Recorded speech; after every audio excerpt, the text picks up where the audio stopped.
Hello, my name's Ben, And my name's Josh. and welcome back to FPL Graduates, and welcome back to another video where we're going to be going through our teams ahead of this game week. We're very much looking forward to it, going into what could be a tough week for managers, off the back of a tough week for some managers as well. Let's get straight into it. Okay, then, so I'm going to kick off with my team first. Coming off the back of a 78-point week last week, it was actually decent for me because the Liverpool assets didn't return, and I was sort of banking on that at least 1 week out of the opening 5. So happily that finally happened for me, and I actually got a green arrow. So up to 500k in the world at the moment, which isn't too shabby to start the season. In the team, then, we've got David Raya in goal. Just so impressed with how many points he keeps getting. To say that he's returned in what's nearly all of them, he's only blanked against Brighton so far, and he's getting save points, and he's getting bonus points. It's just a really, really good pick, and something that me and Ben aren't accustomed to, picking a good goalkeeper from Gameweek 1 in FPL. So happy that that's come along so far. In the rest of the defence, obviously last week I wasn't really expecting too many clean sheets, but I did manage to get 2 with Leif Davis and Mazraoui. Just impressed with both of them. Mazraoui in particular as well. His attacking threat is super, super high. I know he didn't get any sort of attacking returns, and it felt like all the other United defenders did last week, but he was still there, having shots, crosses, etc. So happy to keep him in this away fixture to Crystal Palace, who haven't looked too great so far this season. And obviously Leif Davis himself, probably lucky to get the clean sheet last week with Brighton being poor finishing, but hey, I'll take it all day. And that's what I said sort of a couple of weeks ago, is that his attack and returns coupled up with those odd clean sheets for Ipswich will make him a decent 4.5 mil option to go forwards. We then have also Pedro Porro. Obviously he's blanked the last couple of weeks. Tough opposition he's been facing, though, to be fair. I think for me, the main worry with him is that he's playing for Spurs at the moment, and they just don't look too good. Under Ange, obviously losing to Arsenal in the way that they did, thought they controlled the game at points, but just no sort of cutting edge to their attacking play at the moment. And obviously he's a big part of that going forwards. A lot of people joke that we just have him for the attacking returns, but that is literally the main reason why we do have Pedro Porro at 5.5 mil. So yeah, I don't think it's too bad of a defence this week. Are we going to get lucky with clean sheets again? I'm not so sure. What's your thoughts, Ben? Yeah, I like the fence this week more than I did last week for you. So that's a change. So no clean sheets incoming for you. No, I think the Pedro Porro one, it's a tough one. I think there's obviously clean sheet potential there, and there's got to be a bounce back really. So let's see what happens with that. I think there's a risk of no clean sheets with the away fixtures, just because that's always the case when they're in the away team. But like I said, we couldn't have predicted Raya would have done so well out the blocks. Would have been happy with the clean sheets, but the bonus points just top it off. But yeah, Leif Davis, not bad. Southampton away is a decent fixture, and Mazraoui, I think I agree with you. I think he looks really, really good and really solid. So I think overall the defence is looking decent there.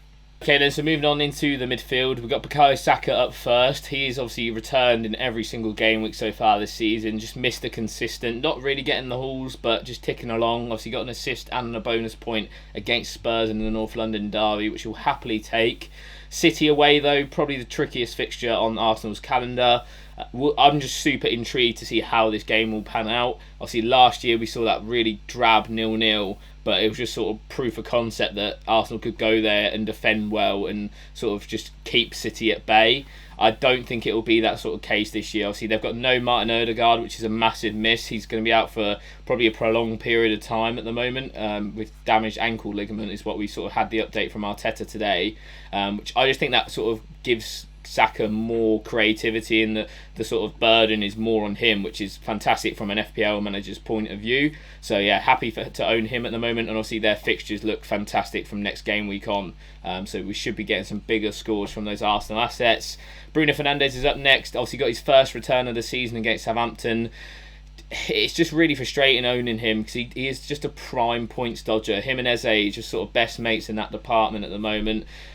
I just feel like he should be getting more returns, but he's just not quite there. And I think within the next 1 to 2 game weeks, I could look at moving him elsewhere, because equally in that United team, you could pick someone up who's probably going to match his returns, like Garnacho, for example, for a lot less money.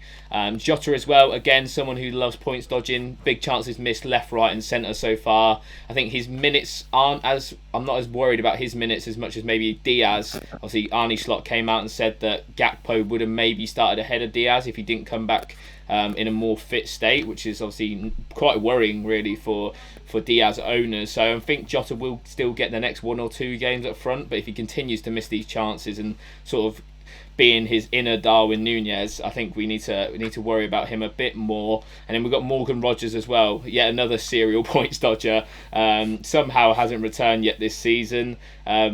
Obviously played. I still think he's on the eye. He looks fantastic, but maybe the numbers just aren't quite there yet. Obviously, he had that pass across to Watkins that he just fluffed, which was really frustrating from my point of view. What's the thoughts on that midfield, Ben? Yeah, points dodging FC in the midfield, that's for sure. Yeah, like a little bit frustrating, obviously, with Rodgers, and I think you've been really unlucky with Bruno, and the returns should be coming in theory. But yeah, like it looks fairly solid. Like I'd be a little bit worried about sort of the double up in Arsenal, maybe just because there's so many unknowns with that match, and but then again, you've got sort of like a decision to make. Like Bukayo Saka's been so consistent; he's returned every game. What's to say he's not going to return against City? So let's wait and see about that. But yeah, like I said, I don't think there's a need really to change anything in that midfield. It's just a case of sort of hoping that those points do sort of eventually cash in on and the swings sort of come your way rather than sort of being stiffed by the sort of XG gods. Okay, then, so moving on to the front three, we're going to start off with Ollie Watkins. Obviously, he sort of repaid the faith that I had in him last week with that brace at home to Everton.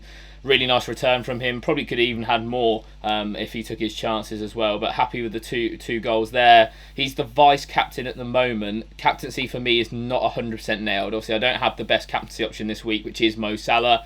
So I'm going to have to sort of go against the grain in that regard and sort of risk it, which I knew would happen. So yeah, it's just sort of the week that I wouldn't have the best captaincy option this week. Haaland's up next. He is my current captain.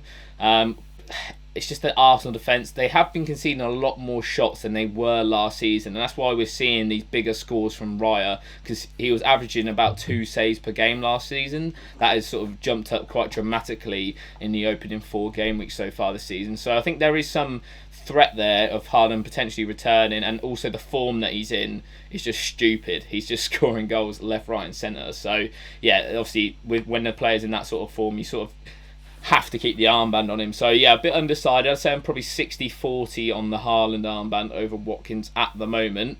Muniz is the final forward. Obviously, he was benched in game week 3, or game week 4, sorry. Played in the Carabao Cup, which is not ideal, where they played like pretty much a full second team Fulham and got knocked out to Preston.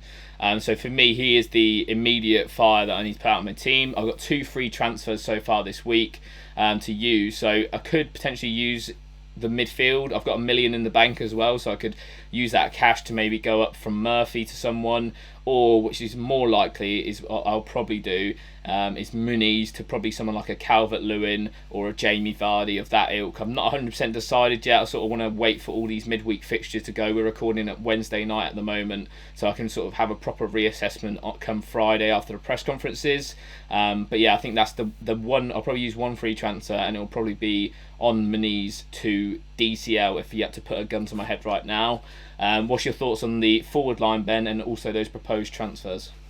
Yeah, I think the captaincy on Haaland is the safe option there for your team. You could go really left field with it and pick someone else in your team, but I don't see a mega haul from anywhere else in your team this week. Maybe, like you said, Watkins is potentially the one that you'd look at, but you can't bet against Haaland.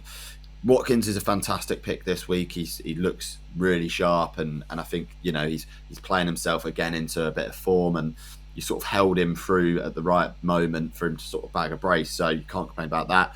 I agree. I think Muniz has got to go for you, or it's him or whoever's on your bench, whether that be sort of probably Murphy or Muniz has got to be one of the two that goes, because there is plenty of options at that 5.5 million bracket in both midfield and attack. So it's got to be one of those two that goes, and you sort of know what price point you're working around, even sort of if it's one or the other.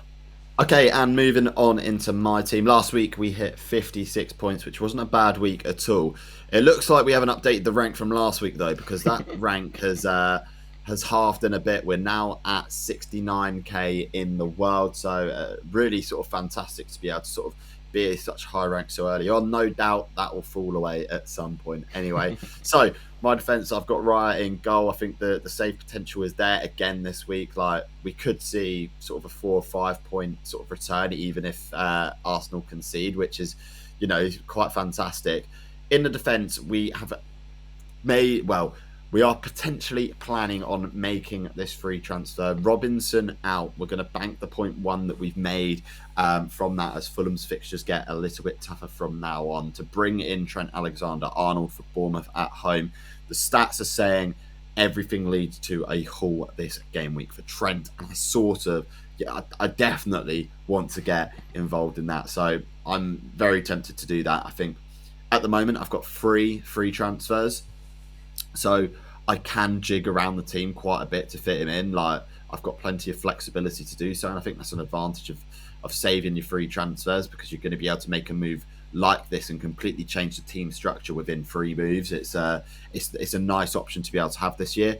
We've also got Konza in there. Josh is not a big fan, but you know, those clean sheets will eventually come, I'm sure of it, and let's hope that he can do so there. We've also got on Pedro Porro. We'll keep him in this week. In terms of sort of my defensive bench options, like Gvardiol could potentially come in, and that's a tempting one to go for. But it would be a case of sort of Konza or Gvardiol there. I wouldn't sort of pick between Porro or Trent just because the attacking output there. Josh, what's the thoughts on that defence? Yeah, it's solid. Obviously, Trent, as we mentioned in the transfer plans video, he's just looking unbelievable going forwards. Got over 2 expected goal involvement so far this season, yet to get a return. I think, yeah, like you say, they are on the horizon, and he's a fantastic option going forwards. Concert, as I say, Villa defence for me is just an avoid, unless obviously you're getting someone like Luca Digne who's got that attacking threat with him. But then equally, his probably minutes are going to be a bit ropey with Matson in the team. Would I start Gvardiol over Konsa this week though? Probably not. Obviously, we still haven't really seen that attacking Gvardiol that we saw at the back end of last season. Don't get me wrong, his heat map and stuff is looking a bit more similar, but I wouldn't say he's necessarily picking up those positions that we saw last year. So yeah, for me, for this week, I probably would go Konsa over it, and even Harwood Bellis looks like a decent option if you needed to play him this week with that Ipswich at home fixture. Okay, so moving on into the midfield, and as you can see, Haaland is not captained this week. It is on Mohamed Salah at home to Bournemouth. It's the plum fixture out of the premium assets that we've got in the game at the moment, and Bournemouth at home I sort of can't really pass up on. He played sort of pretty much 90 minutes in the Champions League midweek, but he looked fantastic. He hit the woodwork twice. He had numerous opportunities to score, so he's looking really, really sharp to start the season, and I think he can sort of capitalise on that against a Bournemouth team that's defensive stats haven't been great at all so far to start this season. I think there's every possibility that Liverpool could concede, but I think they're going to score at least a couple in that game. We've got Gordon in there, which I'm not the happiest about. But, you know, it's a player that I know is guaranteed the minutes, playing Fulham away. It's not the worst fixture in the world. Last season against them, they did quite well as well. So, yeah, I'm not convinced. Like, he could end up being one of those transfers out. One of the transfers out that I'm planning on doing is Garnacho out, which, you know, at the point of recording, you know, he's off the back of a couple of goals, a couple of assists against a League One Barnsley team, a goal off the bench last week. There's a possibility he could start, but the minutes risk is just there. And the transfer in would be Matoma there for him. Yeah, it's almost like a mini free hit for me this week. If I go ahead with these transfer plans and these free transfers, it'll be a free hit essentially into a wild card next week to bring in all of those Arsenal assets that are missing out there and sort of triple up on them going into their good fixture run. So Matoma's in there for the sort of good expected goal involvements, and his underlying stats have been fantastic. So, albeit Forest defensive stats have looked good as well. it's just one of those where you just got to take a punt on an asset, and I think he's probably the best out of that lot in that price bracket. And then Morgan Rogers to round off the midfield, decent asset underlying, like Josh said. On the underlying not so great. So Josh, what's your thoughts on the midfield? Yeah, as you mentioned, Salah obviously the prime captaincy candidate this week. I didn't really catch the AC Milan game yesterday, but yeah, it sounded like he was being back to himself. Obviously, at the weekend against Forest, probably not his best performance, but I don't think anyone really excelled in that performance from a Liverpool standpoint. Gordon for me, I just think Newcastle in general. I've watched every single game of theirs this season, and they're just not clicking going forwards. Even that Wolves win, 2 absolute worldy goals from like Fabian Schär and Harvey Barnes to get the win there. They're just not creating the chances, and that's why I moved off of Isak pretty sharpish, because if they're not creating, he's never going to get those goals and assists that we've seen. And the same sort of applies from Gordon. I think Gordon's a little bit different. He can sort of create his own goals. And obviously, we've seen that in the past. But yeah, for me, Newcastle just not looking great. And obviously, their fixtures now are turning a bit sour as well after this Fulham game. Mitoma, I think for this week, he's okay. Forest defensively are decent. Doesn't mean they're going to keep clean sheets every week, though. I think Mitoma's been quite wasteful with the amount of XG he's racking up. He's had like numerous open goals that he's missed as well, a bit like Garnacho. So yeah, I'm not too sure on him, but I think for a 1 week, like you mentioned, it's a decent option and probably one of the better ones, considering also Minte did start for Brighton in the Carabao Cup this week. And then yeah, Rogers, Mr. Points Dodger himself. Hopefully he gets on the FPL point scoring this week. Okay, so moving on to the strike force, and to start off, we've got João Pedro. Obviously, we can see Emil Smith-Rowe on the bench. It's very dependent on João Pedro's fitness, on whether he starts. Obviously, not in the squad during midweek. We'll probably await to see an update on that as well, but not looking too great at the moment. The third transfer in at the moment is Jamie Vardy in for Alexander Isak. Vardy with the plum home fixture against Everton, which is almost too good to pass up on if I'm going to go with this free hit style strategy into this game week. It's the best fixture on paper out of all of them, and Vardy looks to excel against those sort of weaker defences. Haaland on the vice captaincy as well. We'll have to see how that turns out and whether I sort of bottle it or not, but I'm fairly settled at the moment on the Salah captaincy just because the fixture against Arsenal is pretty tough, so we'll just have to wait and see what I decide on that. Obviously, yes, Smith-Rowe on the bench for the João Pedro reasons. Vardy currently on there as well as Harwood Bella. So, Josh, what are the thoughts on the overall team and that potential transfer strategy?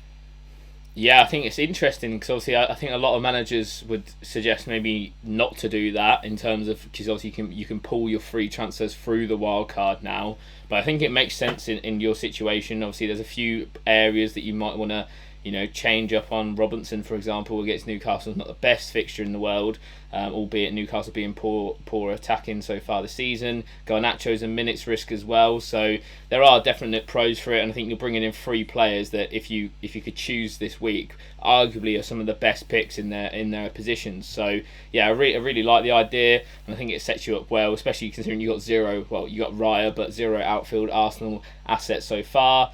Vardy as well, as we discussed in Transfer Plans video, really interesting option, super clinical so far this season, so quite like that. And then obviously João Pedro, if he is fit and available, is a great option against Nottingham Forest with that double Brighton attack. Okay then, so that wraps up our team reveals for Game Week 5. How's 5 game weeks already passed pretty much in FPL? It's absolutely mental. If you are enjoying the content though, make sure you do hit that subscribe button down below. Yes, and as always, please remember to like, comment and subscribe. I've been Ben. I've been Josh.